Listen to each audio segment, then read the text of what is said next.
Makasih banyak sudah diperkenankan untuk mewawancarai Ibu. Begini Ibu, ini saya wawancara ini untuk tugas memenuhi tugas calon guru penggerak angkatan 11 untuk mewawancarai kepala sekolah di lingkungan saya. Selain itu juga saya juga mewawancarai kepala sekolah di tempat saya mengajar Ibu. Baik Ibu, terima kasih. Saya ini mau ada beberapa pertanyaan ya Bu di sini tentang terkait pengambilan keputusan yang pernah Ibu ambil gitu pada instansi yang dipimpin. Di sini ada beberapa pertanyaan yang bisa dijawab oleh Ibu, atau misalnya Ibu kurang berkenan untuk menjawab juga tidak apa-apa. Bisa dimulai ya Bu ya. Bisa dimulai ya Bu ya. Pertanyaan pertama Ibu, selama ini bagaimana Ibu dapat mengidentifikasi kasus-kasus yang merupakan dilema etika atau bukan moral? Sebenarnya kalau untuk pengambilan keputusan untuk rujukan moral itu biasanya itu saya mempertimbangkan antara benar dan salah. Untuk dilema etika itu benar melawan benar ya. Nah, dari kedua hal tersebut saya mengidentifikasinya dari hal tersebut, dari mana yang rujukan moral dan mana yang dilema etika. Jadi harus dibedakan ya. Iya, harus bisa mengidentifikasi dari kedua hal tersebut. Kemudian pertanyaan kedua Ibu, selama ini bagaimana Ibu menjalankan pengambilan keputusan di sekolah Ibu, terutama untuk kasus-kasus di mana ada dua kepentingan yang sama-sama benar atau sama-sama mengandung nilai kebenaran? Berarti itu mengenai dilema etika ya? Iya betul. Biasanya yang pertama saya lakukan adalah saya utamakan integritas dari sekolah dulu. Kemudian juga mengutamakan kejujuran dan kepentingan dari murid beserta didik. Kemudian apa lagi? Kepentingan murid ya termasuk kesejahteraan ya di dalamnya, karena pengambilan keputusan yang saya ambil ini pasti imbasnya untuk peserta didik. Jadi kita harus mengambil keputusan itu berdasarkan keberpihakan kita kepada murid. Betul. Bagus sekali ya Bu ya. Untuk berikutnya Ibu, langkah-langkah atau prosedur seperti apa yang biasa Ibu lakukan selama ini? Itu tuh kemarin itu memang sering sekali ya kita dihadapi oleh berbagai dilema etika di sekolah itu. Saya tidak bisa mengambil keputusan secara sepihak, tetapi saya mengambil langkah-langkahnya berdiskusi dengan guru, dengan pihak-pihak yang terkait, dan memang kembali orang tua murid, komite, terus yang paling parahnya lagi itu biasanya kita melibatkan tenaga ahli atau stakeholder yang berkaitan dengan pendidikan, berkaitan dengan masalah tersebut gitu ya. Jadi semua pihak itu dirangkul ya dalam penyelesaian permasalahan gitu ya Bu ya. Kemudian juga kalau misalnya di dalam intern kita membentuk tim TPPK, tim pencari fakta seperti itu ya Bu ya, untuk mengumpulkan informasi gitu ya Bu ya. Istilahnya untuk investigasi gitu ya Bu ya. Berikutnya Ibu, pertanyaan keempat, hal-hal apa saja yang selama ini Ibu anggap efektif dalam pengambilan keputusan pada kasus-kasus dilema etika? Yaitu kembali lagi di yang pertanyaan integritas sekolah harus diutamakan, yang paling utama kejujuran, kemudian itu tadi kita mengambil keputusan harus berdasarkan keberpihakan kepada murid. Semua itu selalu berpulang ke murid lagi ya Bu ya, kepentingannya bagaimana gitu, karena untuk masa depan kita juga ya Bu ya, dan berkaitan dengan lembaga betul. Kemudian Ibu, hal-hal apa saja yang selama ini merupakan tantangan dalam pengambilan keputusan pada kasus-kasus dilema etika? Tantangan yang pernah saya hadapi ya itu pasti setiap pengambilan keputusan di ketika kita melibatkan semua orang, semua stakeholder gitu ya, khususnya di internal sekolah itu kadang berbeda pendapat gitu, sehingga membuat saya sebagai pengambil keputusan itu menjadi dilema gitu, menjadi galau dalam keputusan. Cuma kembali lagi saya mengutamakan integritas sekolah, kejujuran dan keberpihakan kepada murid tersebut. Jadi karena memang kalau mengumpulkan semua pihak itu beda pendapat Iya, itu banyak ya Bu banyak. ya. Jadi kalau kita untuk menyamakan pendapat itu kadang membutuhkan waktu yang lebih mempertimbangkannya lebih matang lagi gitu ya Bu ya. Kemudian dari situ keputusan yang Ibu ambil itu selalu memenuhi pertimbangan yang matang gitu ya Bu ya sebelum itu. Kemudian Ibu apakah Ibu memiliki sebuah jadwal tertentu dalam sebuah penyelesaian kasus dilema etika? Misalnya apakah Ibu langsung menyelesaikan di tempat atau memiliki sebuah jadwal untuk menyelesaikannya, bentuk atau prosedur seperti apa yang Ibu jalankan?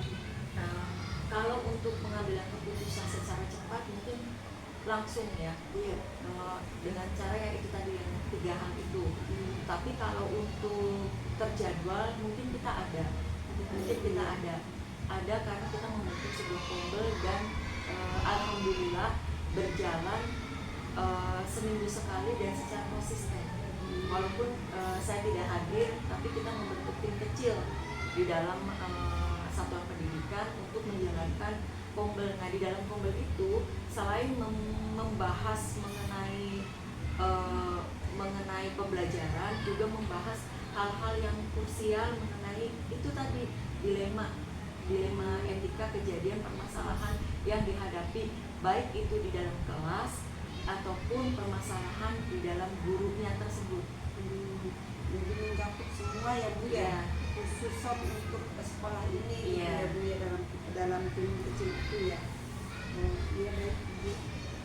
Saya jadi punya pengalaman banyak nih Bu kalau misalnya keputusan seperti Ibu gitu ya. Jadi bisa bertukar pikiran, bisa menginspirasi saya dalam mengambil keputusan gitu Bu. Kemudian Bu, adakah seseorang atau faktor-faktor apa yang selama ini mempermudah atau membantu Ibu dalam pengambilan keputusan dalam kasus-kasus dilema etika?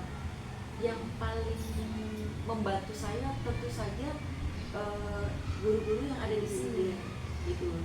Kemudian juga dukungan dari komite dan bukan pengawasannya, tapi juga mempertimbangkan masukan dari pengawas. Kemudian faktor-faktornya apa saja itu yang bisa mendukung itu? Halnya selain selain orangnya.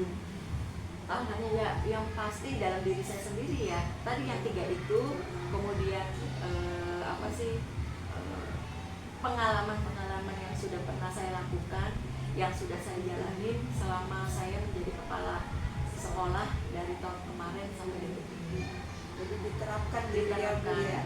Ada suatu kasus tuh bisa terulang kembali ya Bu ya. Betul. Kemudian kita juga harus berantisipasi gitu dalam pencegahan gitu ya. Barangkali ada hal-hal yang terulang kembali yang tak terduga gitu ya Bu ya kasusnya.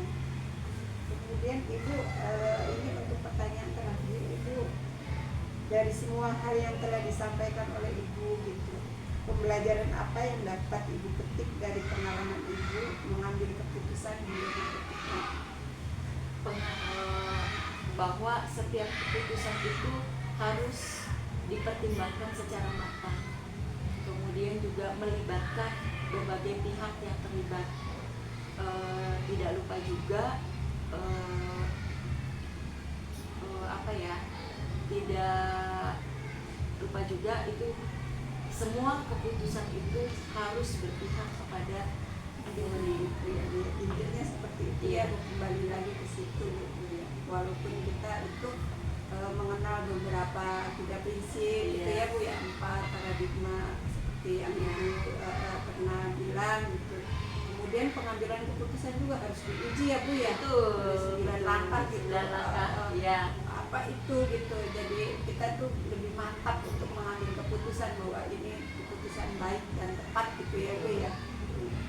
Iya baik Ibu, ini saya sangat berharga sekali mempunyai pengalaman dalam mewawancara Ibu. Kemudian saya juga bisa mendapatkan pengalaman dari pengambilan keputusan Ibu sebagai kepala sekolah gitu untuk menyelesaikan permasalahan baik itu di tingkat pendidikan maupun mungkin ada permasalahan di luar pendidikan juga ada.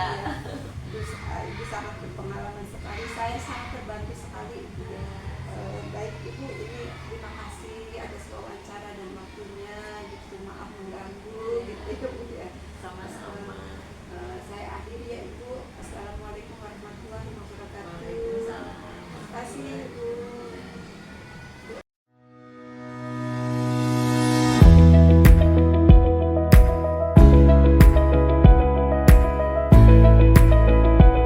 Assalamualaikum warahmatullahi wabarakatuh Bu. Ibu, ini saya akan melakukan wawancara kepada Ibu untuk memenuhi tugas saya dari pendidikan guru penggerak, mewawancarai kepala sekolah terkait pengambilan keputusan yang pernah Ibu ambil pada instansi yang Ibu pimpin.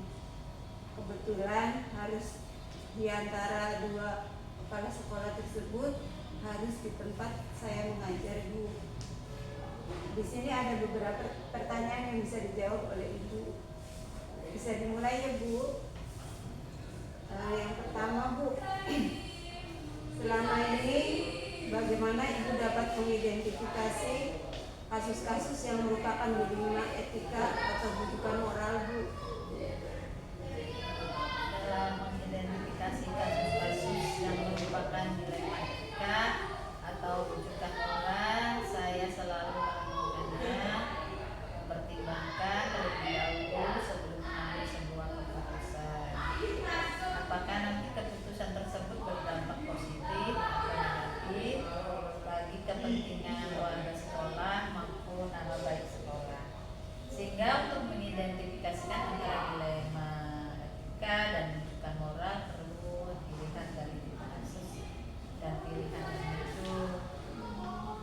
Jadi harus ada tergantung pilihannya ya Bu ya.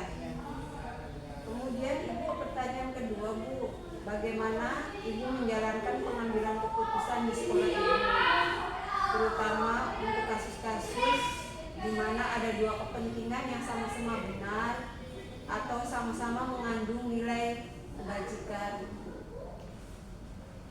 Selama ini saya dalam mengambil suatu keputusan di sekolah ini, jika ada kasus dengan dua kepentingan yang sama-sama benar atau sama-sama mengandung nilai kebajikan, maka saya menganalisisnya dulu, memerlukan pertimbangan dalam memutuskan suatu permasalahan. Kasus ini rahasia, keadilan, tenggang rasa atau rasa tidak enak terhadap teman dan sebagainya yang berhubungan dengan nilai-nilai kebajikan.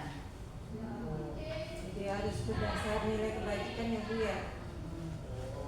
Kemudian Ibu, untuk pertanyaan selanjutnya, langkah-langkah atau prosedur seperti apa yang biasa Ibu lakukan selama ini Bu?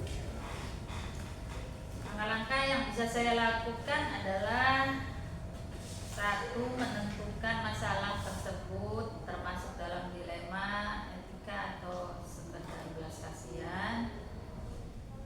Dua, saya akan mengidentifikasikan penyebab masalah, mengumpulkan informasi atau data. Tiga, siapa-siapa yang terlibat, empat, apakah berdampak pada hukum, nama baik sekolah maupun kepentingan dari warga sekolah. Lima, enam ya. Kemudian berkonsultasi dengan yayasan jika kasusnya berhubungan dengan atasan saya. Yayasan juga terlibat ya Bu ya, juga ada keterlibatan, keterkaitan. Kemudian Ibu, pertanyaan yang keempat, hal-hal apa saja yang selama ini Ibu anggap efektif dalam pengambilan keputusan pada kasus-kasus dilema etika? Setelah melakukan berbagai pertimbangan, hal yang saya anggap efektif adalah melakukan komunikasi yang baik dengan cara memanggil seluruh orang yang terlibat dengan melakukan musyawarah untuk mempertimbangkan dalam pengambilan keputusan pada kasus-kasus dilema etika. Jadi harus masalah ya harus terselesaikan secara musyawarah ya Bu ya, dalam keterkaitannya dengan permasalahan. Kemudian Ibu, pertanyaan yang kelima, hal-hal apa saja yang selama ini merupakan tantangan dalam pengambilan keputusan pada kasus-kasus dilema etika? Tantangan dalam pengambilan keputusan pada kasus-kasus dilema etika biasanya mengenai perasaan, apakah yang dilakukan ini benar atau bagaimana nantinya setelah keputusan diambil dan sebagainya. Dan kalau mengenai perasaan, kita tidak tahu perasaan orang bagaimana terhadap keputusan yang saya ambil. Yang tantangan berikutnya adalah kurangnya kesadaran tentang pentingnya pendidikan dari diri murid dan orang tua murid. Jadi kesadaran pendidikan itu penting ya Bu ya. Kemudian untuk pertanyaan selanjutnya Ibu, nomor 6, apakah Ibu memiliki jadwal tertentu dalam penyelesaian dilema etika? Apakah langsung menyelesaikan di tempat, bentuk atau prosedur seperti apa yang Ibu jalankan? Jika saya dihadapkan dalam sebuah penyelesaian pada kasus itu tergantung dari kebutuhan kasusnya, apakah harus diselesaikan segera atau membutuhkan waktu tertentu. Jika harus diselesaikan segera, saya akan mengambil keputusan dengan mempertimbangkan langkah yang ada dengan melakukan koordinasi dengan pihak terkait. Tentunya pengambilan keputusan tersebut harus tepat dalam situasinya. Jika membutuhkan waktu tertentu, saya akan mempertimbangkan berbagai hal dalam membuat suatu keputusan.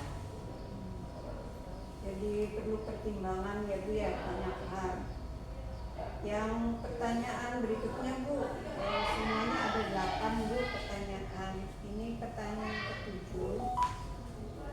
Adakah seseorang atau faktor-faktor apa yang selama ini mempermudah atau membantu Ibu dalam pengambilan keputusan untuk kasus-kasus dilema etika?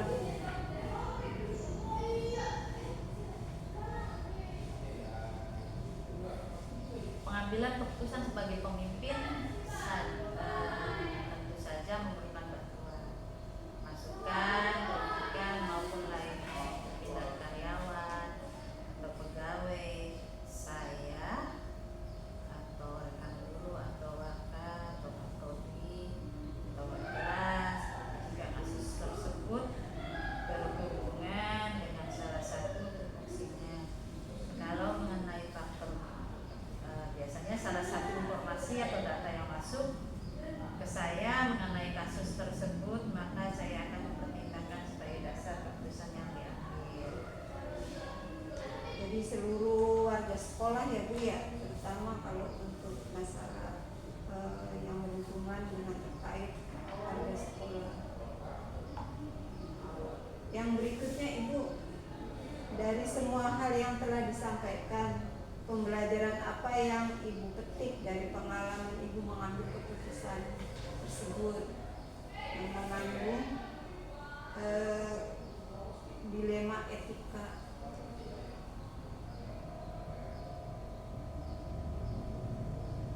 Dari semua pengalaman saya dalam mengambil keputusan, saya mendalami sebagai pelajaran bahwa ketika kita mengambil sebuah keputusan, hendaknya dipertimbangkan mempertimbangkan banyak hal, aspek baik terhadap lembaga maupun masyarakat.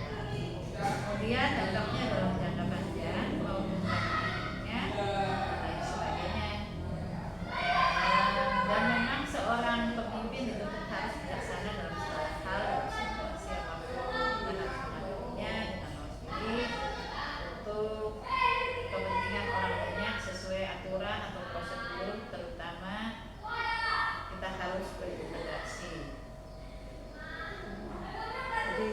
hubungan gitu ya Bu ya untuk penyelesaian persoalan.